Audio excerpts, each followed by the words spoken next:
Hi everyone, welcome to my YouTube channel Banking Insights. My name is तनु शर्मा और इस video में मेरे पास आपके लिए दो बहुत प्यारे मैसेजेस हैं। पहला तो यही कि क्या गलती आपको एग्जाम में नहीं करनी है, दैट आई डिड, और मेरा आरआरबी पीओ क्लियर नहीं हुआ। और दूसरा ये कि everything happens for a reason, trust God, trust universe, सब कुछ अच्छा होगा। ठीक है, तो this will be a sweet and short video, ज़्यादा लंबा इसको नहीं खींचेंगे। Let's start the video.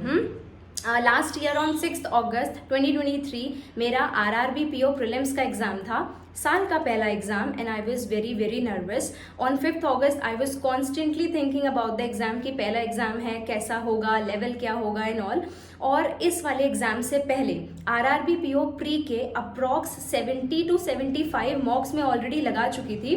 तो मेरे दिमाग में कहीं ना कहीं एक लेवल सेट था कि कितने क्वेश्चंस मुझे अटेम्प्ट करने हैं, या क्या कट ऑफ जा सकती है, या एग्जाम का लेवल क्या होगा। कहीं ना कहीं मेरे दिमाग में वो चीज़ें चल रही थी। ठीक है, अब आता है एग्जाम वाला दिन। जो हमारा एग्जाम था वो as compared to previous year थोड़ा सा टफ लेवल पे था।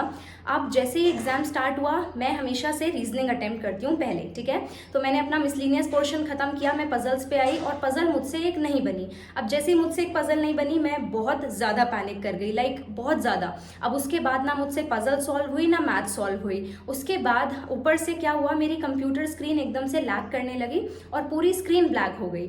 अब जब एग्जाम में आपके साथ ऐसा कोई इशू होता है ना, तो जहाँ पे आपका टाइमर स्टॉप होता है वो वहीं से बेसिकली रिज्यूम होता है, आपका कोई भी टाइम वेस्ट नहीं होता। बट जब ऐसा हुआ तो मैं बहुत ज़्यादा पैनिक हो गई थी।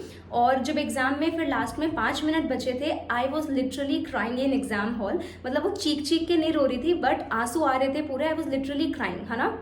और इतने नेगेटिव थॉट्स आए हुए थे सारा कि पहला एग्जाम है, खराब कर दिया, बाकी एग्जाम्स में भी अगर मैं पैनिक हो गई तो क्या होगा, अगर इस साल मेरा कोई भी एग्जाम क्लियर नहीं हुआ तो क्या होगा, पूरी तैयारी दोबारा से स्टार्ट करनी पड़ेगी, दिस एंड दैट, बहुत ज़्यादा नेगेटिव थॉट्स आए हुए थे। आई अटेम्प्टेड 42 और मेरे मार्क्स भी 42 थे, और ऑब्वियसली मेरा एग्जाम क्लियर नहीं हुआ, क्योंकि जब एग्जाम स्टार्ट हुआ था और मुझसे कुछ क्वेश्चंस नहीं बने, मैं इतना पैनिक हो गई थी, तभी मैंने सोच लिया था एग्जाम क्लियर नहीं होगा, और वो थॉट आया, उसके बाद मुझसे कुछ भी सॉल्व ज़्यादा नहीं हुआ। ठीक है, अब as I said in exam कि हाँ एग्जाम क्लियर नहीं होगा, तो ऑब्वियसली एग्जाम क्लियर नहीं भी हुआ, है ना। अब उसके बाद जब मैं घर आई, स्टिल आई क्राइड, बहुत ज़्यादा रोई, बहुत ज़्यादा नेगेटिव थॉट्स आ रहे थे, बट आई स्टूड स्ट्रॉन्ग। और like last year RRB PO prelims was the only prelims जो मेरा क्लियर नहीं हुआ। इसके बाद मेरे सारे प्रीलिम्स क्लियर हुए थे। ठीक है, अच्छा, अब इससे हमने क्या सीखा, क्या वो गलतियां हैं जो मैंने की आपको नहीं करनी है। ठीक है, सबसे पहला, एग्जाम का लेवल कभी भी हमको ना प्री अज्यूम करके नहीं जाना है कि ये लेवल होगा, इतने अटेम्प्ट कर लूंगी या कर लूंगा, या ये कट ऑफ जाएगी। अगर एग्जाम टफ होगा then it will be for everyone, you are no exception, है ना। तो ये चीज़ हमने कभी भी नहीं करनी है। पॉइंट नंबर 2, एग्जाम से एक दिन पहले हमें हमेशा रिलैक्स रहना है। आपको जिससे बात करना अच्छा लगता है, आपके फ्रेंड्स हैं, फैमिली है, उनसे बात करो, अच्छा फील करो, पॉजिटिव चीज़ें देखो, पॉजिटिव सोचो। बहुत ज़्यादा सोचना नहीं है एग्जाम के बारे में एक दिन पहले। ठीक है, point number 3, very very important, panic नहीं होना है एग्जाम में। इन केस ऐसी कोई सिचुएशन आ जाती है, आपसे 1-2 क्वेश्चन नहीं बन रहे हैं, आप पैनिक कर रहे हो, और आपको एकदम से ये थॉट आया कि एग्जाम मेरे हाथ से गया, अब क्लियर नहीं होगा, है ना।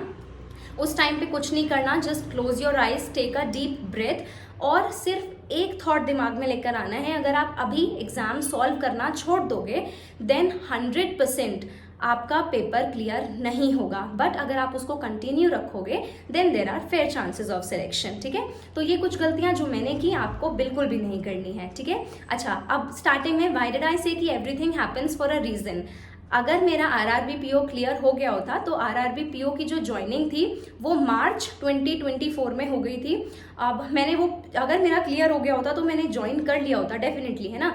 और जो हमारे आईबीपीएस के एग्जाम का जो रिजल्ट होता है वो 1 अप्रैल को आता है। तो आईबीपीएस पीओ में सिलेक्शन लेने के बाद उसको ज्वाइन करने के लिए आरआरबी मुझे छोड़ना पड़ता, और वो 2 लाख का बॉन्ड मुझे भरना पड़ता। हाँ, तो पता है, God has his own plans, जो हमारे खुद के सोचे हुए प्लान्स से कहीं गुना खूबसूरत होते हैं।